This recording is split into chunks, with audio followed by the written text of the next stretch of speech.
Hi, I'm Brent Stafford, and welcome to a special live edition of RegWatch by RegulatorWatch.com. Many critics often accuse the World Health Organization of maintaining obsessive and paranoid secrecy regarding its Conference of the Parties to the WHO Framework Convention on Tobacco Control, which brings together tobacco control representatives from over 190 countries that have signed the international treaty. However, with the recent postponement of COP10, the 10th session of the Conference of the Parties, perhaps we should consider adding incompetence to the list of criticisms. COP10 has been originally scheduled to take place in Panama from November 20 to 25 of this year. However, according to FCTC organizers, security concerns in the host country forced a postponement, disrupting travel plans and causing significant inconvenience for over 2,000 delegates, observers, and proponents of tobacco harm reduction. And joining us today to talk through the COP10 postponement are two longtime friends of the show, Lindsey Stroud and Martin Cullip from the Taxpayers Protection Alliance out of Washington, D.C. Thanks to you both for coming back on the show. Thanks for having us. And we're more than friends, we're fans too. So, well, and that goes both ways. So, hey, it's been a crazy past couple of weeks, but we did get some news earlier this week that I guess is good news, and that's the dates for COP10 for 2024 have now been set for February 5 to 10 again in Panama. Let's start with Martin. Why should supporters of nicotine vaping and other safer nicotine products care about COP10? Well, I think it's well known amongst advocates that there are serious threats presented by this conference, and we know that because they're the documents they're providing to parties to the delegation, because this is the conference of the parties, and the parties are national delegations that are going to be making decisions. The files that they've been sending them are full of threats where they are advocating banning flavors, banning open systems. They've got one document which is on disposable vapes. They've got another document on nicotine pouches. They want to redefine smoke, which is probably the most alarming and absurd proposal they're coming up with, and this has got a reason behind it, because they need to define vapor as smoke so that they can bring it into the remit of the FCTC treaty. They also want to ban nicotine salts being used in vapes. And I think what's most significant about this whole thing is that there's very little in this conference and on the agenda on actual combustible tobacco. It's almost like they've just given up on that. So there is a concerted effort to, put their fingers into harm reduction products and to try and ban those because they just don't like them. That's all you can say, really. And the reason for it is they have an aversion to industry. They see these products as being promoted by the tobacco industry. They see them as being invented by the tobacco industry, which isn't true. It was consumers who took the idea of vaping products in the first place and improved them. And many of in fact, all of the early businesses that were producing vapes were people who were consumers who decided to set up a business on the back of it. I don't think a tobacco company got involved until about 2012, 2013. And that is 10 years after they were invented in China by Hon Lik. So they don't seem to want to accept the benefits that vaping products can bring. They don't want to accept any benefits of harm reduction whatsoever. And crucially, what they want to do is treat all of these products exactly the same as combustible tobacco. They want plain packaging, they want high taxation, they want them banned for use in public places. All the things you see with tobacco products, which they've implemented across the world, they want the same for all these products. So it's a very real threat, and it's one that we should take very seriously. Lindsey, TPA, the Taxpayers Protection Alliance, had plans to be in Panama in full force with an event called Good Cop, Bad Cop during COP10 week. Tell us about that conference that was supposed to happen. Yes, Brent. Unfortunately, me and Martin didn't get to hang out last week in Panama. The good cop, bad cop. Obviously, we were hosting a good cop, this conference of the people, so to speak. But we have more than just people. It was to be a war room, slightly conference style event where we gathered experts from over 15, 16 countries, over 2 dozen experts to kind of just be a rapid response to all of the what's coming out. As Martin kind of explained, consumers, the science, are left out of these discussions at COP10 when when determining the policies on these products. And so TPA's long been a leader in promoting harm reduction. And I know when I started back in 2021, my boss was like, I want to do this. He's been wanting to be doing this like since he's gotten involved with harm reduction and having an event to counter the narrative. So we had gotten, as I said, our over 2 dozen experts. We had consumer advocates. We had some who's who as far as science goes, the scientists goes, and then we had a lot of the policy people who've done work around the globe on this. And so we were going to be. It was set up to be live streamed, reacting to what's going on, and also having a little bit of like discussions on just the various issues. I mean, we had a handful of experts that were from countries that have banned e-cigarettes. We also had a handful of experts from the UK, which while they're under threats right now, they've long been one of the leaders to look towards in regards to promoting harm reduction. So I was looking really forward to it. It's really sad that like it's all kind of postponed, and hoping with February, a lot of it's still again planning a conference. I mean, we found out that they got it canceled because 2 weeks prior because of they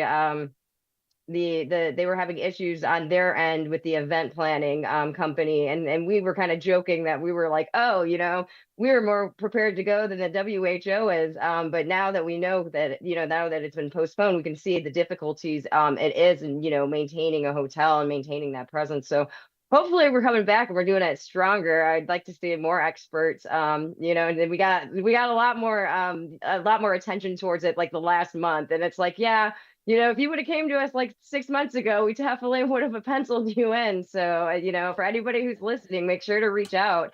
Definitely hopes to be kind of a flagship event. And I know we got a lot of positive feedback because nothing had really been done like that in this regard. So, Yeah, sad. yeah, it is a bit sad. And let me share with everybody a quote from the Venerable Clive Bates regarding the postponement. And he says the problem for THR is that everyone who was planning to go to Panama to represent the consumer voice, albeit from outside the meeting, will lose money they have spent on travel and hotel bookings and have no redress. And I think that's just the tip of the iceberg in terms of the impact. So the disruption is big. Oh, it's huge. And I think that also I like that you pointed out that quote because I mean, you were looking at it from our THR advocates and our perspective, but I think about these low middle income countries, that they're on the foot for this as well, that they had, the delegates going out there are also out without, I think the WHO did do like some partner hotels. I remember reading it that they were like, we can get your hotel canceled for you at no cost to you. And I was like, of course you would do that. You're going to help us out, but, um, but it was a complete waste of money. I mean, when you think about the conference really being a waste of money in terms of they're not promoting harm reduction. A lot of people, not even just we had our event. I know there was other events going on. I know that some of the opponent organizations also were planning events. So this really, messed with a lot of people. And then they did it it was like so abrupt. It was like 2 weeks before the conference was to take place that they finally announced it. So incompetence is a really good way to put the WHO at this point, and completely just lack of transparency, and also just kind of inefficient too, if you think about it. I mean, I don't know if this would be an organization that I would look to for guidance on anything, to tell you the truth. So And Martin, it's also got to be noted that we've had issues because of this postponement, but the WHO was meant to be bringing 1,500 delegates to this conference.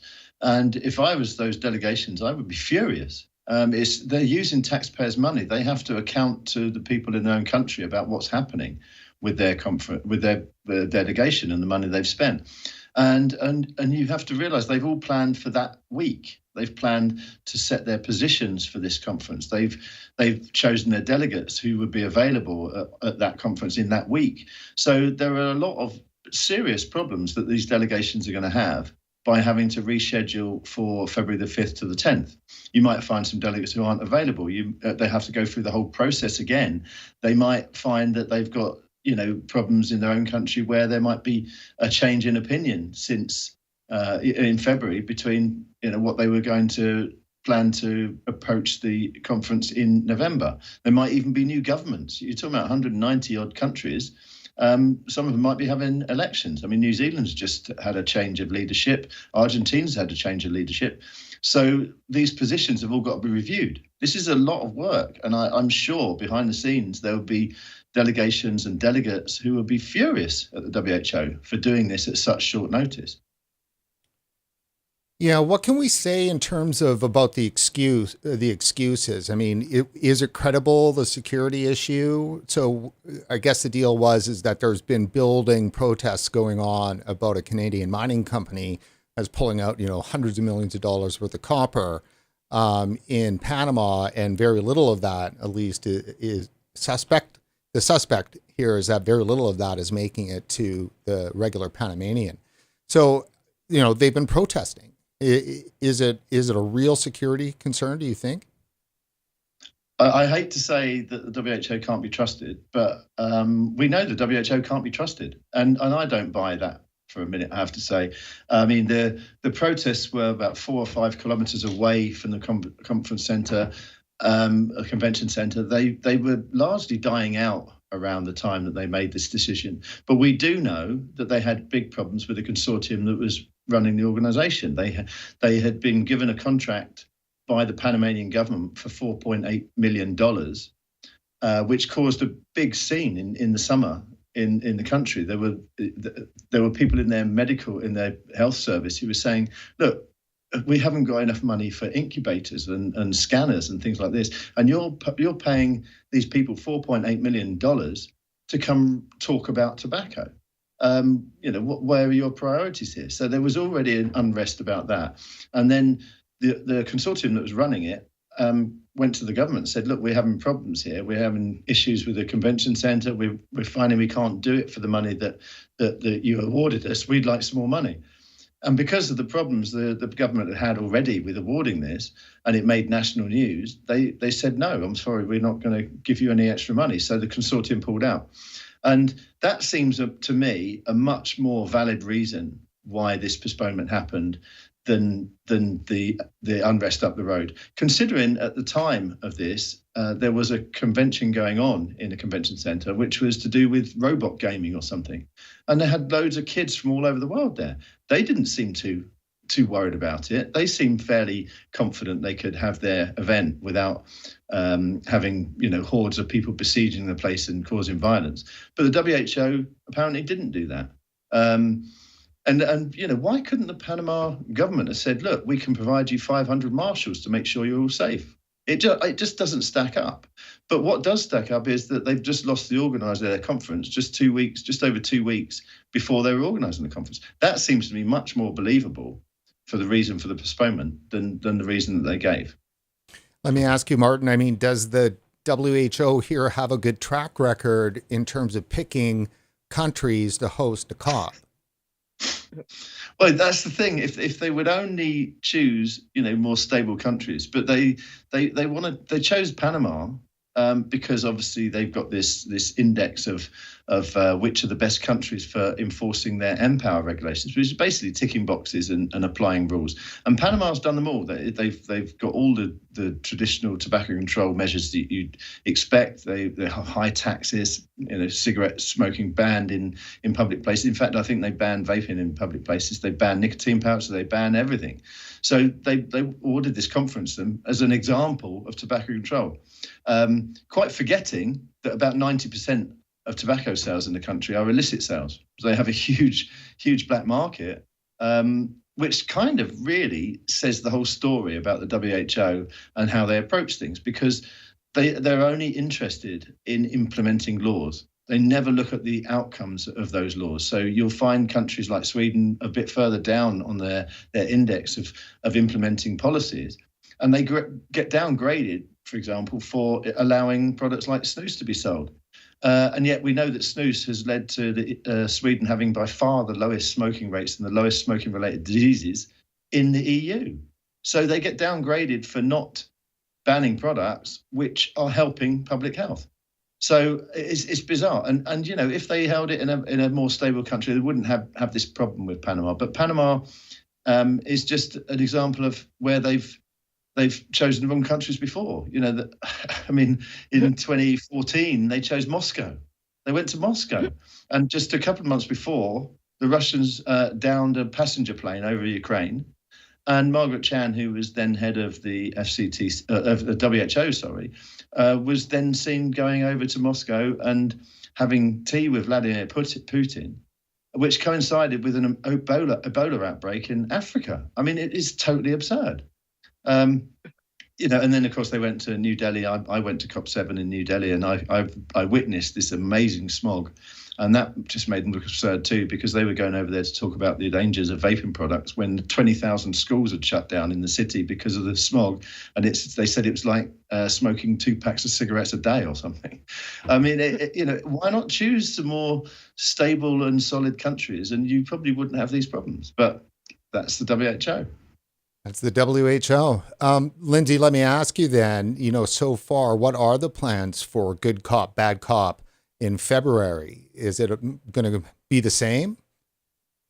Hopefully, you know, I mean, a lot of things are still up in the air, but hopefully they're a little bit bigger. Like I said, we got a lot more attention to our event the month prior, like the month going leading up to it. So I know that there was a lot of people who were disappointed that they couldn't make it, and so I'd like to see some of them out there. I'm not going to give their names out, you know. I don't know if they want to be that much affiliated right now before anything's happening. And I think it gives also time for the consumers to actually contact their policy people, their policymakers in the country, to urge their delegates to listen to what the WHO is not saying. It's unfortunate that, you know, this misinformation surrounding nicotine and the differing tobacco products, it's so ingrained now, and that, you know, I feel bad. I don't go out and these people that these members of these, you know, of the party of the FCTC, they're not bad people. They truly think that they're helping by reducing smoking rates. What's unfortunate is that, you know, the WHO is so steadfast in harm reduction. I mean, like, as Martin was saying, trying to do the change it from smoking, or redefine the definition of smoke so it would include the vapor aerosol, just so it can go be part of the treaty, because that's the way that the treaty is written. But I think more times always better. Okay, it means that they're not doing any decisions. It means that, you know, they're not, you know, coming back and, you know, over the holidays planning, you know, I'm gonna go get big tobacco and here's my new bills for banning all these products. So and who knows what's gonna happen. I mean, like, if they already had the problem, you know, as Martin was explaining with the event planning, yes, they have a new date, but they already had a date. They had that date, you know, that was already set in stone a couple of years ago, and that, you know, got postponed. So that would really be terrible if they had to postpone it again. I mean, but maybe that's their goal right now. I think that we're getting. I will say, like, over the couple of years, because it was TPA that really kind of got me more involved internationally with vaping, and then, you know, working with Martin. I mean, he's pretty much a COP10 expert, and I still think that this year that there was more attention to the conference than in the year prior. I mean, and granted, the year prior was virtual and everything, but still. I think that I think there's more scrutiny coming on to the WHO, and I think it's a combination of things. I think that I really do think that the one good thing that COVID, if you can't, COVID's terrible, guys. I'm not endorsing it or anything, but it did kind of show, it brought more scrutiny to the World Health Organization. We on the tobacco world, and have been saying it for years, you know, finally, you know, people who don't smoke can actually agree with it. Yeah, so people who don't smoke, that aren't involved in this R issue here, got to see the corruption and malevolence of the WHO. And that's commentary, by the way. That's my commentary. Now, the postponement. So 2020 got postponed, of course, because of COVID. It went virtual in 2021. And in 2021, they were supposed to be talking about tobacco harm reduction and unveiling a whole bunch of nasty stuff. And that got postponed to this COP. I mean, is there any benefit for those that are advocates of safer nicotine products because of this postponement, or is it just delaying the inevitable? Yeah, I think as Lindsey said, it gives us more time we've been saying all year, contact your legislators in your country, your politicians, or however you know how your country works better than we do, and get hold of them and say, look, you need to represent our interests when you go to this meeting. But there is one small benefit as well, because they did have to hold some sort of meeting to go through their legal duties. So they held what they call a de minimis meeting on the it was the last 2 days, I think, of when they were supposed to have the COP10 meeting. But they had to do that, set their budget, and do the legal niceties, if you like. And to do that, they released the list of participants. So we now know who the delegations are, who's on the delegations, and it gives you someone to email in each of your countries because you have the names. So ordinarily, they don't release that before the conference. I think for COP9, it was published about 2 or 3 days after the conference has started. So you now have a list of participants, and you just have to search WHO, FCT, FCTC, COP10 participants, and you can find it. It comes high up on the Google list. So whichever country you're in, if you find that list, you know who is going to the conference, who is going to be representing your country's interests, and you know who to write to. And so you have right up until when it starts to write to them and make your feelings known, tell your stories, say how you really want them to stand up for harm reduction when they get to COP10, and reject some of these ridiculous proposals that the WHO or the Convention Secretariat is putting in front of these parties. And you always have to remember that the parties going there are the ones that make the decisions. The WHO can't make the decisions. It's the parties that make the decisions. And if the parties make the decisions, there's absolutely nothing the WHO can do about it. So yeah, it gives us an extra couple of months. When you're off over Christmas, send a few emails out. Find out who your representatives are and write to them. So there you go. It does give us a slight advantage, which we wouldn't have had before. Thanks for that, Martin. So yeah, it's definitely crazy. I mean, you want to wring somebody's neck, but they won't even let you into the meeting. So RegWatch, of course, excuse me, in partnership with TPA, had been planning on doing some live coverage in early November for COP10 week. And of course, we will be doing that again if these dates hold still for the Good Cop, Bad Cop live coverage in partnership with Taxpayers Protection Alliance. And that will be the Monday, February 5th through the Friday, February 9th, if all things go well. So I guess moving to, I think that we're done with the postponement. Does that feel like, was there anything that, the one thing that I did want to ask is, Martin, you had sent me some pictures of consumers that did actually show up in November. What's the story with that? Yeah, the Latin Americans who went there, they had all their accommodation booked and they had their travel booked, and they decided to go anyway. And they were quite good pictures. They went and just presented themselves at the convention center, and I'm glad you're showing the pictures. Yeah, and they put on a good show.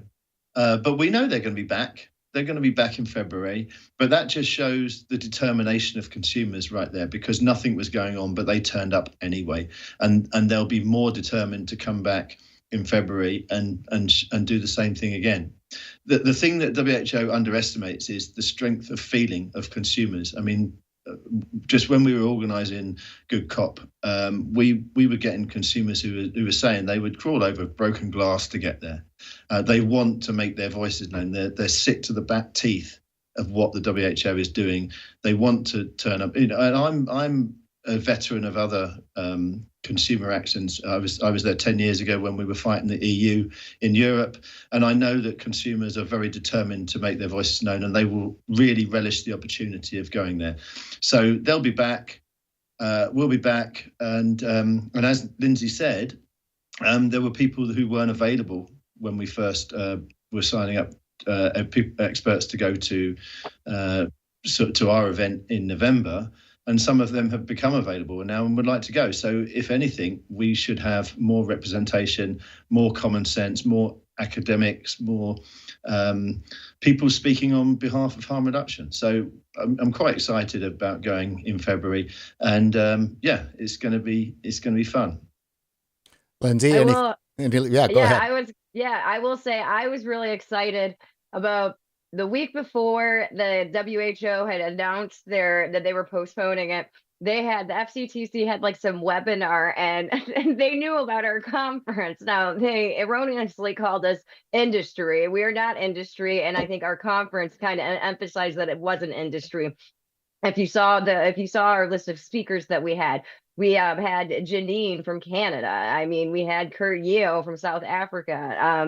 These amazing consumer advocates. So that I don't think industry would ever put them on at a conference. Not saying that they're bad or anything, but I've been to a couple industry conferences and they like people in suits. But it was cool to see at this webinar that they're like, oh, they got a whole hotel, booked, and I was like, oh, are they talking about us? Because they were like the industry. And I was like, but we're not industry. We're a think tank. And then I saw they had a screenshot come up and they had our website on there. And I was like, oh, okay, well, Good Cop is on COP's radar.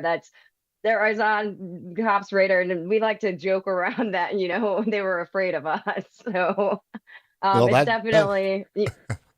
it's definitely something too with the postponement. Like, now that we know that, that it wasn't that, I don't know. I mean, for the WHO to kind of know who me and Martin are, it's a little bit scary, but.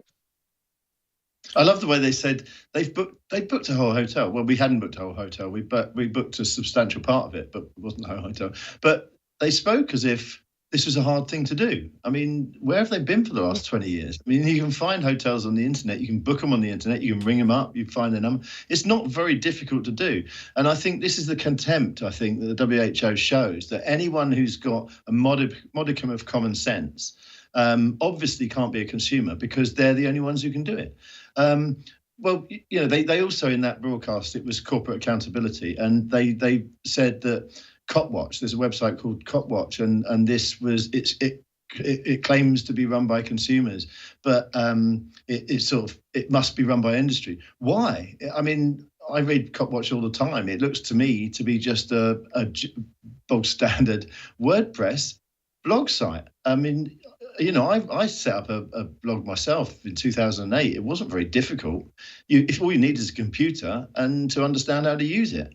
So do they really think consumers are that stupid that they can't set up a website for themselves? That just shows you the contempt these people have got for consumers and how they view themselves as somehow superior to everyone else in the world. And it's an attitude which isn't helping them. They should be more inclusive. They should be talking to consumers rather than excluding them. And this is what infuriates consumers. And they are the ones who've got the most strong voice, because consumers are the stakeholder who is most affected by what the WHO does. They should be involved in all the conversations. They should be allowed into the conference to give their point of view, but they're not. And it just seems to me the WHO is getting increasingly absurd when it comes to consumers and downright dismissive of consumers, which is why we have such a good reaction from consumers when we said that we were going to Panama, because they want to be there. They want people to do something, and they're glad we're doing it. So, yeah, that's that kind of just shows up the whole process as something that is just dismissive of consumers, but we're going to be there, and so are consumers, and so are think tankers, so are some doctors, and we're going to have academics, and everyone's going to be there presenting the truth about harm reduction, not the skewed version of it that the WHO would like to present to the world. Now, I mean, it's pretty clear that they have demonstrated disgust for smokers, and it verges on that for nicotine vaping consumers. Yes. Well, it's people who smoke, so Skip doesn't get mad at you. But it's honestly, it's their disdain towards tobacco in general. I mean, tobacco is like this big bogey man to them. And I think it's amazing that big tobacco was kind of forced to actually change their products. God knows governments have been trying to get them to do it for years, and no, it's the consumers. Welcome to a free market, and how this works, people. I mean, it doesn't. You don't. If people are going to want what they want, it doesn't matter what government policy you put into it. That's how you have illicit markets exist. But they have this complete disdain towards the tobacco industry, and so anything associated that they think is tobacco, they're automatically, oh, it's big tobacco, and they can't be involved with it. It's that the. I mean, you can explain it more, Martin. The whole one of the articles. And what really bothers me too on that is because they are automatically tying vaping to tobacco, and vaping was a consumer driven revolution, and it's still one of the coolest things that I've ever worked on, just to watch that technology and explode. And actually that the consumers did, force, big companies to actually change their products. So it's just the WHO demonizing more. And also it's really because their disdain for the tobacco industry, it's really frustrating because tobacco, any other car, I always bring it up to like car manufacturers. We're trying to push them to go EV. You're pretty much telling tobacco that they can only sell cancer sticks. It's like telling Volkswagen that they can't make an electric vehicle. They got to use something from 1930s using diesel, which diesel's actually a little bit better, which they found out on stuff. But anyways, it's very sad because the science is all getting lost. I mean, this is a cool technology. You do have the science showing that it is significantly less harmful than combustible cigarettes, yet nobody knows that. And it frustrates me. I don't even know. Like I could talk in circles all day about this. It's just like we've lost the science argument. And it's turned into this, it seems that when you look at anything that's done in the space of vaping, it's no longer about testing our hypothesis and determining, with a conclusion. It's pretty much like, oh, my hypothesis, I'm going to just leave stuff out until my hypothesis is correct. Pick and choose what I want. They accuse consumers of acting to further the interests of the tobacco industry. So if the tobacco industry is saying we're making harm reduction products now, well, consumers have been saying that for years, because we've experienced them, we've used them ourselves, and we know they work. And we know they work all over the world. We've seen what happens in Japan. We've seen what happens in Sweden. We've seen what happens in the UK with a decline in smoking rates because of vaping products. So we know that, and we're advocating for ourselves. But the WHO wants to reduce that and say that we're acting to further the interests of the tobacco industry, and therefore dismiss us. And that's what they're doing. They also have this saying where they say, the interests of industry is an irreconcilable conflict, they call it. So if an industry is trying to make less harmful products, they're doing it for profits, and they should be ignored. But that irreconcilable conflict is completely proven wrong by what happened in Sweden in the 70s, where a guy called Kurt Enzel first decided to put snus into a little tea bag, and uptake of snus went through the roof. And that guy has probably saved more lives in Sweden over the years than the WHO ever has. Right. Because he did that as part of an industry. He did that as part of Swedish Match, a tobacco company. And now we've seen in Sweden how low their smoking rates are and how low their lung cancer rates are compared with the rest of Europe. They're 40% lower. But the WHO is denying all this and saying, no, industry can't do anything like that. It's only we can do it. And the only way the only way everyone should do it is by taxes and bans and restrictions. And as we spoke about earlier with Panama, well, that doesn't quite work because Panama has a massive illicit market and people are still buying cigarettes, but they're getting by the taxes, they're getting around the regulations. But the WHO doesn't seem concerned about that. It's only interested in implementing regulations, nothing else. You mentioned, Martin, the irreconcilable conflict. And, if you go to the actual Framework Convention of Tobacco Control, it's Article 5.3 that's the real operator here. We talk about it often on our show. And in Article 5.3, it starts with a guiding principle which states there is a fundamental and irreconcilable conflict between the tobacco industry's interests and the public health policy interests. In setting and implementing their public health policies with respect to tobacco control, parties shall act to protect these policies from commercial and other vested interests of the tobacco industry in accordance with national law. So if FDA says nicotine vaping products is a tobacco product, if Health Canada says it is a tobacco product, and other health organizations around the world like WHO say, boom, it's tobacco product, then it falls directly into this 5.3 and everything else. And pretty much they're treating nicotine products as combustible tobacco companies. Yes. And they're completely disregarding the continuum of harm. And here in the States, our FDA directors that, acknowledge this misperception that, people have of nicotine, and yet the agency said 5 years ago that it was working on, promoting the policies to explain to people that, tobacco products exist on a continuum of harm, with combustible cigarettes being the most harmful and our nicotine replacement therapy being the least harmful. And e-cigarettes are a little bit, the harm posed by them, it's a little bit more than NRT, but significantly less than cigarettes. And yes, by classifying them all as the same product, you are essentially, again, getting lost in the science on, helping people transition to safer products. But what I don't also get with the WHO, and I think it's, you see it in some federal regulatory agencies in the way that they're set up. They tell governments to tax these products, these cigarette products, to discourage their use, but you end up having these governments relying on this for revenue. So there is at some point, the governments are never going to be able to really get rid of cigarettes because they're going to lose millions of dollars a year in taxes. So it's just kind of ridiculous on the policies that they want to do. I mean, taxes, I guess, could sometimes be useful. I know in the data that I see here in the States, they disproportionately, impact low income, low educated people. And I haven't really seen a great reductions in smoking rates among those people compared to people who are high income.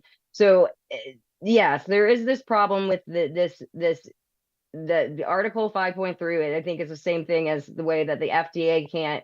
In the States, the FDA can't approve a tobacco product because it would indicate that they're not harmful or something. So it simply authorizes them. And I think that adds to a lot of misconfusion. And then again, goes back to, a lot of policymakers look up to these agencies like they're, the saviors, and everything that they're doing is right. And it's just completely, totally wrong because of, the science. And yes, and because they, oh, you're big tobacco, we don't care, you have to be wrong, but here, keep selling cigarettes.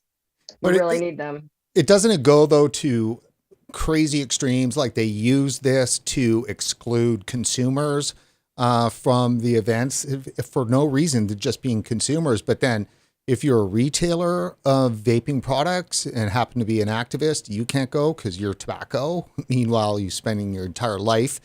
Maria Papayawanyu is somebody that I think about often with that in Canada because, she's been stamped as tobacco and can't participate, but yet she's one of the biggest advocates for tobacco harm reduction around. Martin, share with us briefly the extent in which WHO and this 5.3 can just be crazy. And that was the Interpol example. Yeah, it's important to say that Article 5.3, when you boil it down, it's a very clever thing they've set up. It basically it's designed specifically to silence debate. That's basically what it is. They know if they have the debate, then they will lose because they're increasingly looking absurd now when it comes to harm reduction. There may have been a case for Article 5.3 back in the day when tobacco industry was only making combustible products and they were misbehaving. But now all Article 5.3 does is it restricts debates that should be happening. It is stopping conversations that should be happening for the benefit of public health, and it's massively counterproductive. The thing with Interpol was probably one of the most absurd things that happened, where Interpol were banned from coming to COP conferences because they had meetings with the tobacco industry. But Interpol had meetings with the tobacco industry to try and stop illicit trade. Why would a police force not be talking to an organisation to stop illicit trade? I mean, and this is one area where really, if the WHO and tobacco control in general were an honest endeavour, they would be talking to the tobacco industry, because their goals align perfectly on this. Because if the WHO wants to have all these laws to stop smoking, taxation and things like that, then illicit trade gets around that and makes their regulations pretty pointless.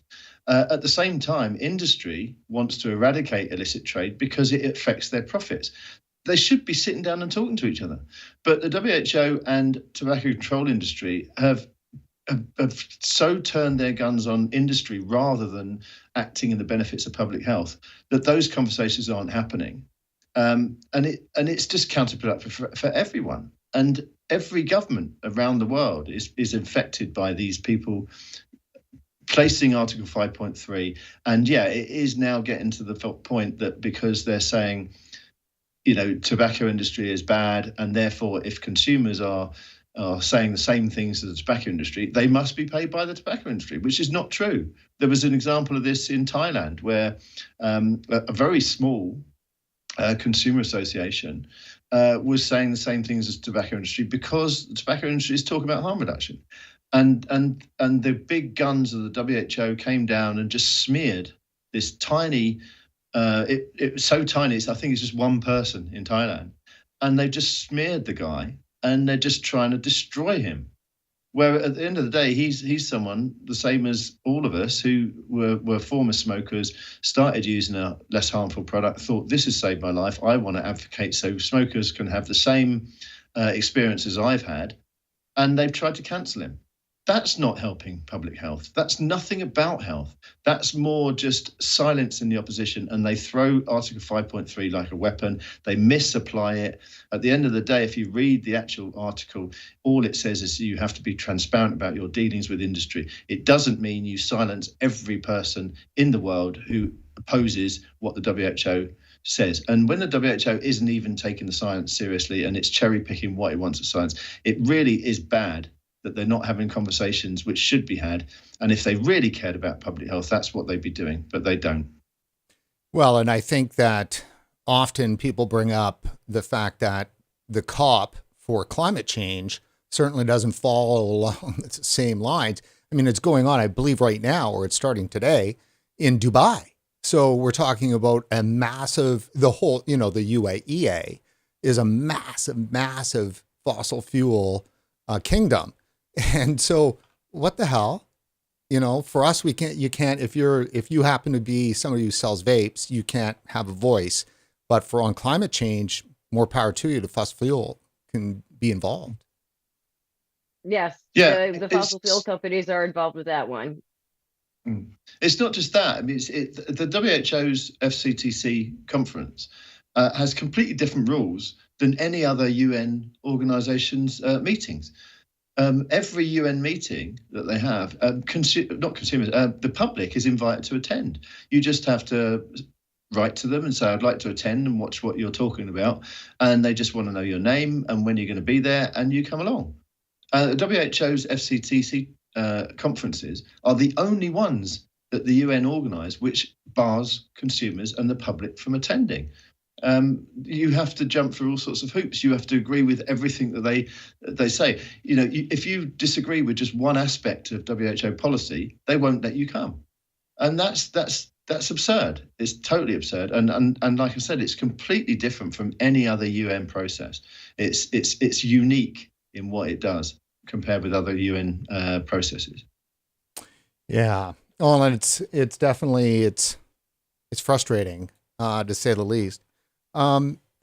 The one thing I wanted to ask you, and we're getting close to wrapping up here, is back to this language issue. So if they've been so effective by, deeming vaping products to be a tobacco product, aren't they actually now going that extra step, like with the aerosol being smoke?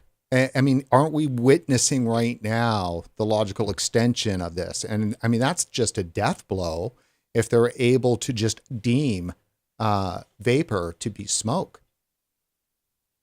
Oh, it'll have far-reaching consequences on it. To some, I mean, it's been interesting to see. I mean, the UK is a member of the FCTC, but they're still, they're giving away vapor products. So, what's the only good thing about that treaty is that they really don't have an enforcement mechanism.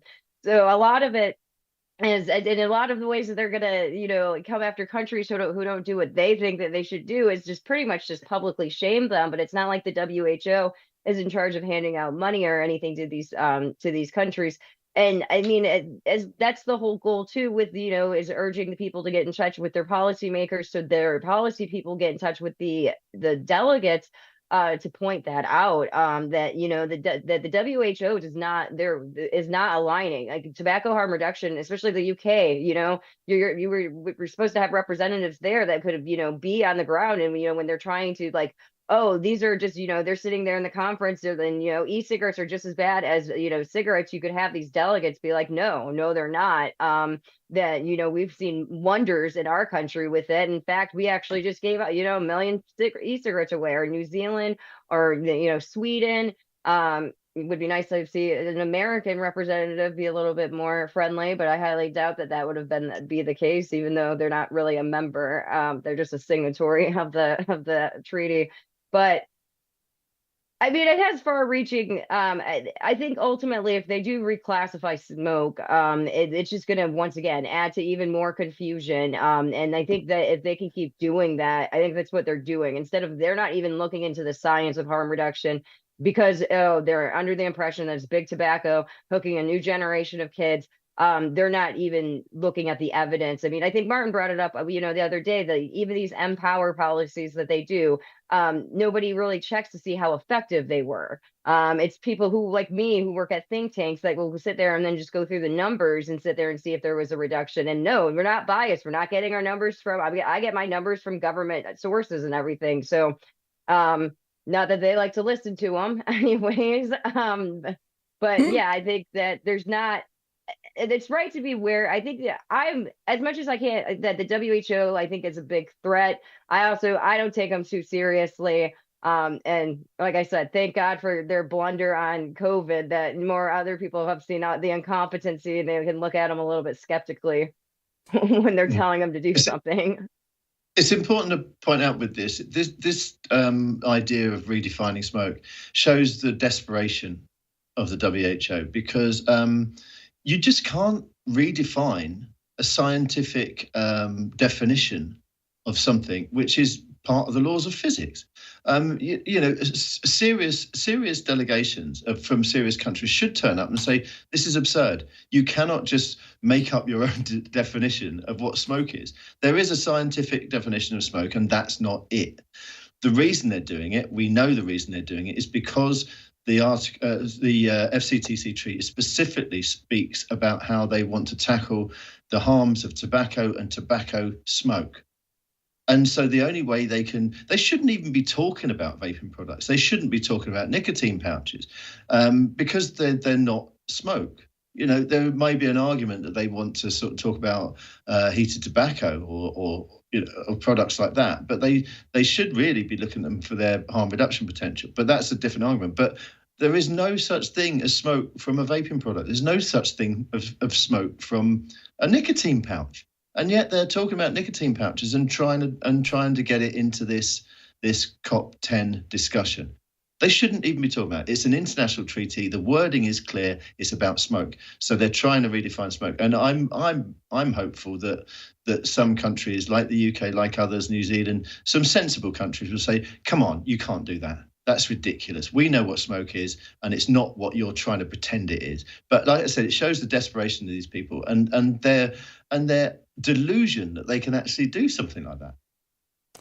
Well, let's just hope the pushback will be successful. Thank you very much, both of you, for coming on the show today. Oh, thank you for having us. And of Yeah, course, Following Good Cop. yeah, you bet. And just a reminder to everybody that we'll be back at this again in February with both Lindsey and Martin, with RegWatch Live coverage from Feb 5 to Feb 9. So that should be interesting. Hopefully, Yeah. oh, one sec. There we go. I'm pressing the wrong buttons. So thanks again, guys. I really appreciate your time today. Any last words for our viewers? Contact your policymakers to contact the delegates. You have now, what do we have? We've got, let me find it, 67 days till Cop 10. So yeah, that's, just a few months away. And Martin, if you could, sorry, just Martin, if you could tell Martin, sorry, if you could just tell people how to find that list of people that they should email. You should be able to find it pretty easily by Google. Just Google FCTC or WHO FCTC COP10 participants. They're called participants, and you'll find that it should be high up at the search list. And it's a PDF file, and it tells you all the participants, all the delegates that are going, all the delegations. And that was for the de minimis meeting, but they're largely going to be the same people. But it gives you the names of the people you can write to. It tells you what department they're in your country. So find their email and send them a message. That's great. All right, guys. Thanks a lot.